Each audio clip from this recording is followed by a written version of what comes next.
What's going on, ladies, gents, and kids of all ages? It is Eric coming back at you once again from the Nerd Cave, and today we're back to another very exciting deck tech video for you. We are also going to be drawing the winner for the giveaway for the booster box, so if you got entered in the last couple videos, big thanks for that. There was multiple videos to get entered. I know some people took advantage of every video to get entry and definitely have increased their odds of winning, so good luck to everybody, but we'll have that drawing at the end of the video. Today we're going to be talking about Amethyst Emerald. I think this is a very cool build. The deck has always been good, but I think it's getting a couple new tools during set 6. Not a ton of new set 6 cards, but some things are changing up to support the couple set 6 cards that are being added to the deck. I think this build is really unique in that it's playing about 20 one-cost cards. Half the deck costs 2 or less, and the deck is only running 7 cards that cost more than 3. As always, big shout out to the Patreons for making the giveaways on the channel possible.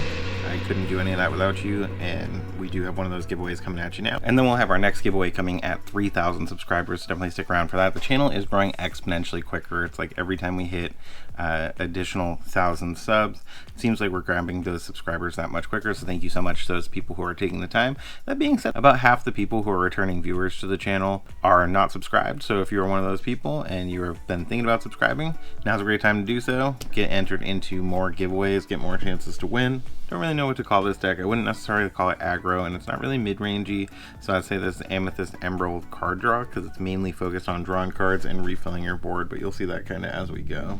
So the first card we're going to be playing in this is going to be a 4-of, is going to be Magic Broom Illuminary Keeper, a 1-cost inkable character, 1/2 stat line questing for 1, and the ability Nice and Tidy. Whenever you play another character, you may banish this character to draw a card, which is fantastic. Always good to get some card draw. If you can get him inside of the library, you're going to be potentially drawing 2 cards when he's banished, so it can be pretty crazy, and it's just a generally solid 1-drop. Another 1-drop in the deck, but not necessarily a card you're looking to play on one, is going to be Cogsworth Illuminary Watchman, a 1-cost inkable character, 1/1 stat line questing for 1. And when you play this character, chosen character gains rush this turn. It is worth noting it's not super relevant in this deck, but he can target himself with that. So if you're looking at playing Cogsworth, especially with something like Merlin Crab, who can give him a boosted attack, he can target himself with his ability. So pretty good. It is worth noting Merlin Crab can also target itself, I believe. So he can potentially come down as a 6/3 and then get rushed from Cogsworth, which is a little crazy. Again, not something we're taking advantage of in this particular deck. But it is really good. Next up in the 1-drop slot, and our first set 6 card in the deck, is going to be Diablo Obedient Raven, a 1-cost 0/1 stat line questing for 1. Same ability as Kuzco. When this character is banished, you may draw a card, which is fantastic. A 1-cost character is pretty much always going to be banished. Nobody's going to be playing a Let It Go on a 1-cost character. So when this guy gets banished, you're going to get some card draw, much like the Broom and some of the other cards that are giving you that card draw. If you get him inside of the library, you're drawing 2, which is fantastic. He's replacing himself +1. Next up, also in the 1-drop slot, is going to be Cursed Merfolk, Ursula's Handiwork, a 1-cost uninkable character, also a 0/1 stat line like Diablo, questing for 2. Don't have a lot of aggressive attackers in this deck, as you can tell, and the ability Poor Souls. Whenever this character is challenged, each opponent chooses and discards a card, so going to be a great way to get even more card advantage. Your main way of getting card advantage with this deck is not super focused on discard, is going to be just drawing cards, but forcing your opponent to discard is just going to further that card advantage that you have. Last character in the 1-drop slot, we're on 2 Diablo Maleficent Spy, a 1-cost inkable character, 1/2 stat line questing for 1, so a little more attack here than some of those other characters. And the ability Scout Ahead, when you play this character, you get to look at your opponent's hand. This is a great first turn if you have something like Ursula Deceiver in your hand.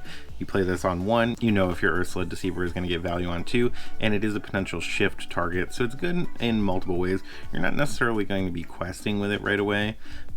Maybe if you're in a matchup where it's just going to get banished anyway, like again something like Seal Song, maybe you want to go ahead and quest with it, especially if you're looking at their hand and seeing they have more than 1 song. So when you're sniping a song with Ursula, they still have something else to take it out. That's an instance where you're not necessarily going to be looking to shift, because he's still going to have 2 willpower and he's going to get banished. But other than that, not necessarily a card you're going to be doing a lot of questing with. So I say this deck isn't super aggro. The only card questing for 2 in the 1-drop slot is that Curse Merfolk, and the last 1-cost card is going to be an action, something that's fallen out of favor a little bit, but I think is still really good, particularly in those early turns. Is going to be Befuddle, a 1-cost inkable action. Return chosen character item with cost 2 or less to their player's hand. Great way to gain some additional tempo in the early game, or even in the mid game if your opponent is still playing some inexpensive characters. It's great in the aggro matchup for sure. In the 2-drop slot, I already mentioned it, we are on Ursula Deceiver, ×4, 2-cost inkable character, 1/3 stat line questing for 1, and the ability You'll Never Even Miss It. When you play this character, chosen opponent reveals their hand and you discard a song card of your choice. Like I mentioned, super good against Seal Song, very good in that matchup to have the 1-drop Green Diablo on 1 and then Ursula Deceiver on 2. She can also snipe songs in many other matchups. Great way to take Be Prepareds from your opponent. It is worth noting, if you're trying to snipe those Be Prepareds, don't do it in the super early turns when they can't play it anyway. Like maybe you don't want to play Ursula on 2 in that matchup. You'd rather just be more aggressive in the early game and play Ursula on like 5 or 6 when they're about to be going into those turns where they can be prepared. That's when you want to be able to snipe it out of their hand. Next up in the 2-drop slot, we are on 3 Bonsai, a 2-cost uninkable character this time. 3/2 stat line questing for 2, no additional ability, just a 3/2 questing for 2, coming down for 2, really aggressive stat line and great to get you some lore with this deck. It's doing 2 things a lot of other characters in this deck aren't doing, being a relevant attacker and a relevant quester. Next up in the 2-drop slot, another great way to draw cards and another great card to combine with that library. I know I've said it time and time again, a 2-cost inkable character in Kuzco, Wanted Llama, 1/2 stat line questing for 1, and like I mentioned earlier, same ability as that Amethyst Diablo, in that when this character is banished, you're going to draw a card. It doesn't have to be banished in a challenge, keep that in mind. Just whenever it's banished, you're going to go ahead and get some card draw, so he's going to replace himself. And another way to take advantage of those characters, since they aren't going to be questing necessarily all the time, or if they are questing, they aren't going to be questing for a lot, but when they get banished, not only are you going to be drawing cards, but with Lyle Tiberius Rourke, a 3-cost uninkable 2/4 stat line questing for 1, you are going to have the ability Thanks for Volunteering, and whenever one of your other characters is banished, each opponent loses 1 lore, so that's going to be fantastic. And he does have the additional ability, when you play this character, chosen opposing character gains Reckless, so not only are you able to give something Reckless, but when that Reckless character banishes one of your other characters, say maybe your Kuzco, you're going to go ahead and make them lose a lore. So it's just going to help you kind of get that advantage even more in the mid game. Next 3-drop character, I think I've talked about this one about a bajillion times, so if I sound like a broken record, forgive me, but we are on 4 Madame Mimfox. Basically a necessity in every Amethyst deck. I have a hard time making an Amethyst list and not including this card. She's a 3-cost inkable 4/3 stat line. Fantastic stat line for 3, questing for 1. Not really what matters. What matters is the fact that she has Rush. Rush is much like Haste if you ever played Magic, and when she comes into play, she's going to be able to challenge immediately, and she also has the ability Chasing the Rabbit. When you play this character, you're going to have to banish her unless you bounce a character back to your hand. Sometimes that can be good with something like Ursula Deceiver that has an enter play ability, or if you want to protect something that's exerted already and get it back in your hand so that it can't be challenged into, she's a great way to do that as well.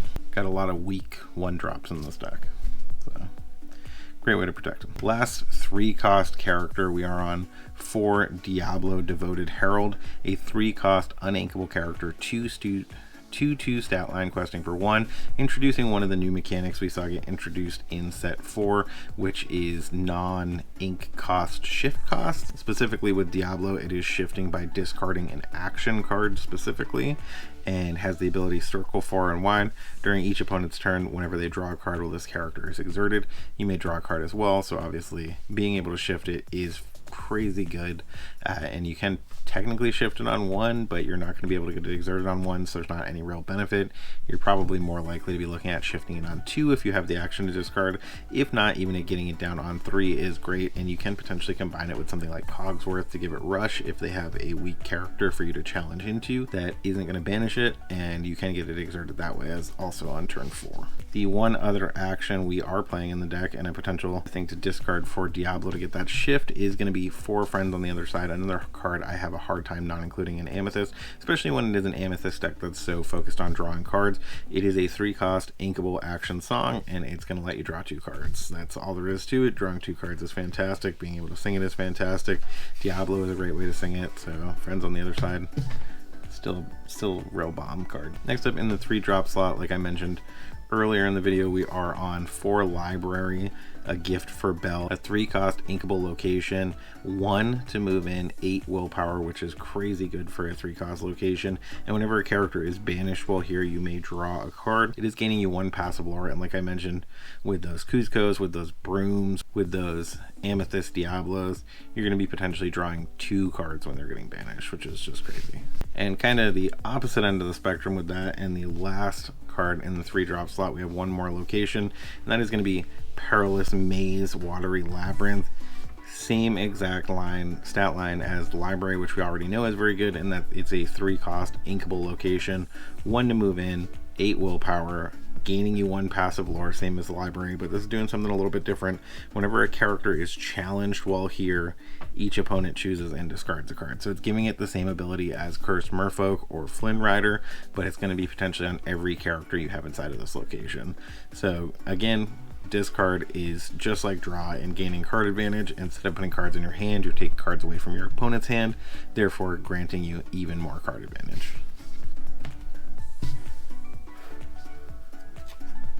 Jumping over to the 1 4-cost character we are playing, and that is going to be Magica Dispel, a 4-cost inkable character, 2/5 stat line, questing for 1. Really good in that discard matchup. Amber Emerald discard isn't necessarily going to have a lot of ways to deal with this. Obviously, if they get to a point where they are singing Under the Sea, it is going to hit her, and that's not going to be great for you. And then they're going to be able to go ahead and make you discard, but it's definitely going to potentially slow down their discard plan. She's already also very good into Emerald Steel discard, in that they are typically trying to deal damage to get her off the board. She does have 5 willpower for 4 cost, so she is pretty specific to 1 matchup, and that is discard. If you're not playing against discard, she's going in the inkwell. Next up, our 1 5-cost character. We are on 3 Cricky Lucky Cricket. As you may have heard me mention, a lot of the characters in this deck, other than Mim Fox and Bonsai, are very weak. So Cricky is a way to fix that up. He is a 5-cost inkable character, 3/4 stat line, questing for 3. So really aggressive quester, great way to close out games potentially. But the other thing that makes him great is when you play this character, your other characters all get +3 attack this turn. So if you have a bunch of those weak characters, you have those Amethyst Diablos, those Emerald Diablos, a bunch of those 1/1s, Cogsworth, all of a sudden they're getting +3 and they become a lot better. All of a sudden they're getting +3 and they're becoming a lot better. And then the last card in the deck, we are on 2 Ursula Sea Witch Queen, a 7-cost inkable character, 4/7 stat line, so another potentially decent attacker, great to soak up some damage potentially. She is shifting for 5 onto those Ursula Deceivers if you have them out. She is questing for 3, and whenever this character quests, exert chosen character, so great way to get something exerted down and then take it out with that Mim Fox. And other characters can't exert to sing songs at any point, so she's super good in that Steel Song matchup. You want to go Ursula Deceiver, bounce them with those foxes, go ahead and just play those deceivers over and over, soak up all their songs to not let them draw any additional cards, which is just going to keep them from keeping up with you, and then you're going to be drawing a ton of cards. And then if you can get this down, it's just the icing on the cake, because once their characters can't exert to sing songs, their deck's pretty much dead in the water. Alright, just jumping in real quick to do this prize wheel. Good luck to everybody who entered. Had over 200 entries on this one, which is crazy. But watch as my computer struggles to run this prize wheel with 200 names on it. But good luck. Let's see who wins. Looks like we've got 1, 2, 3 quests, so big congratulations. We'll have that booster box off to you very soon. So that is the build of Emerald Amethyst. I'd love to hear your thoughts in the comments below. Did I play the right cards? Do you think I should have played more set 6 stuff? Is there any specific set 6 cards you would have added? There was some stuff I looked at, but definitely didn't necessarily seem like it was better than the options that exist already. This deck has been very tight through set 5 and is a super aggressive, really good deck that I think not enough people have given credit to. And during set 6, it's just going to get that much better with the addition of those Amethyst Diablos. That card is super good, and I think Perilous Maze having the same stat line as the Library is potentially going to be very good as well. Thank you guys so much for sticking around to the end. Remember to like, comment, and subscribe. And when you see those toys, video games, and decks featuring Diablo off in the distance, remember, it is not a mirage. You guys have a great day.